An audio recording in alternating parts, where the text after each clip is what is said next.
Você deve estar se perguntando que rolo é esse entre a Venezuela e a Guiana? Por que o governo venezuelano está dizendo que vai tomar uma parte do território do país vizinho? Tá para acontecer uma guerra na América do Sul, é isso?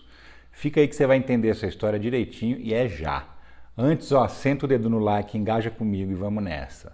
Seguinte, a Venezuela fez um plebiscito, ou seja, uma votação popular para decidir o que fazer com uma parte do território da Guiana, que a Venezuela diz que na verdade é dela.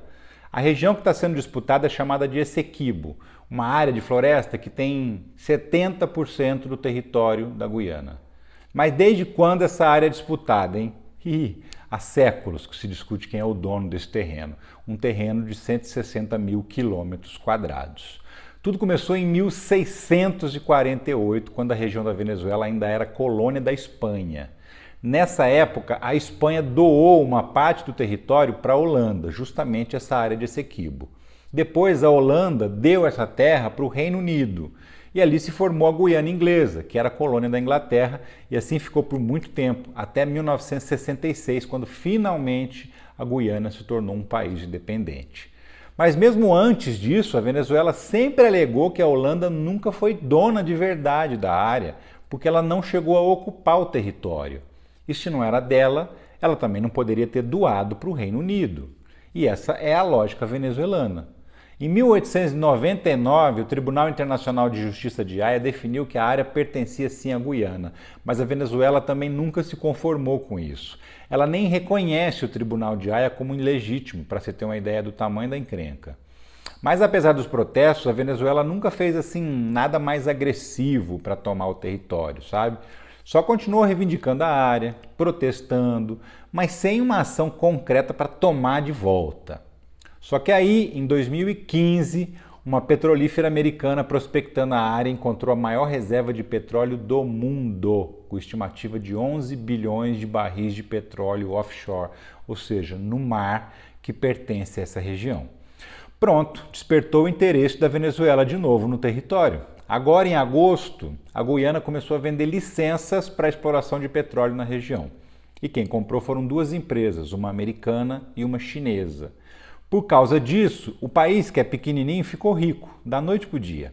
A Guiana hoje é o país que mais cresce economicamente na América do Sul. E tudo isso graças ao petróleo.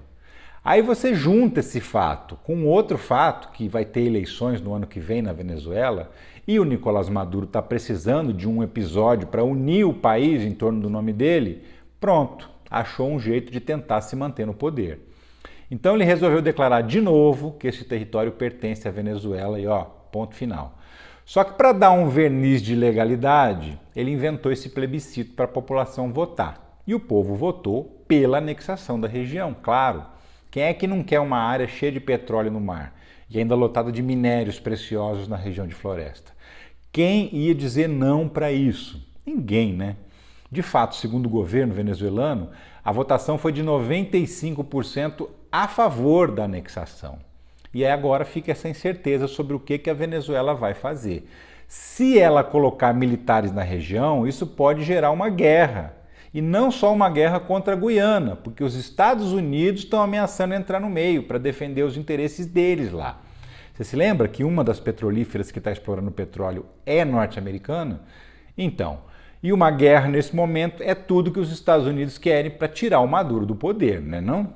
Do outro lado, o Brasil também já marcou reuniões de emergência para acalmar os ânimos e impedir que se inicie uma guerra bem aqui na nossa vizinhança.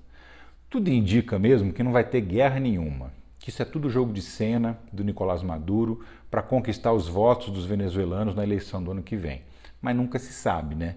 Além do homem ser imprevisível, a gente está falando só da maior reserva de petróleo do planeta.